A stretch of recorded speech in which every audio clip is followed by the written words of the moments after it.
Hi guys, this is Cristian speaking. For this fourth week segment, I've chosen to compress the drum group Loudon using his own demonstration, using different parameters. What makes a difference, I hope, is that I won't be using any of my DAW plugins. Instead of that, I'll be using a hardware compressor called Penta, made by Focusrite, that I have borrowed from a friend. Having no prior experience on this subject, the first issue I had to deal with was how to route the audio from the computer to the compressor and back into the computer. I have a multiple inputs and outputs audio interface, so it made sense to me that I could send the drum track provided by Loudon to a separate audio output that could fit the compressor audio inputs. For doing that, I connected a couple of TS and balance cables, because at the moment I don't have TRS cables, that went from outputs 3 and 4 from my audio interface into the compressor's right and left audio inputs.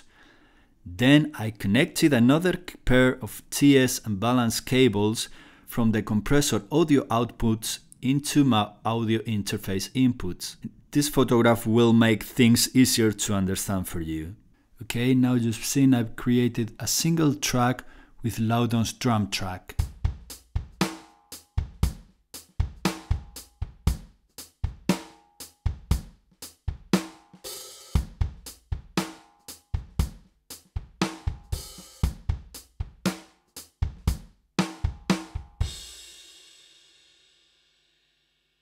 I'm creating a new track that will have the same audio content as the track we just seen, with the only difference that the output will be routed to outputs 3 and 4.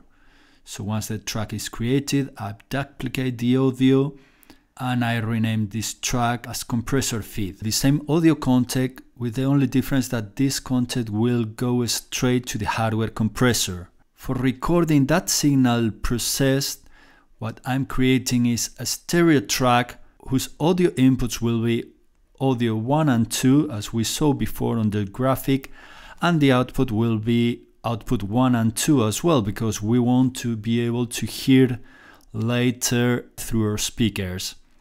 Okay, in this first track I'm going to use a preset called Kick that has the threshold in 0 dB and a ratio of 2.5 to 1. This track will be named Compression Preset Number 1 Kick.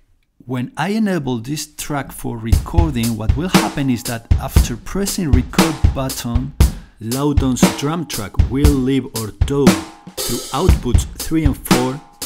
From there, the audio signal will go into the processor through its audio inputs. There the signal will be compressed and it will come back to our DAW through audio inputs 1 and 2 into the new channel we've just created. Now I repeat the procedure for each track, knowing that each time a track is created in this way, just by clicking on record button, the drum track will be sent, will be processed, and will return into our DAW after being processed. As far as we've got a 5-minute time limit, I'm going to do some kind of fast forward and show you how this ended after processing the signal 1 time per preset. Let's hear now some examples of the sound before and after being processed.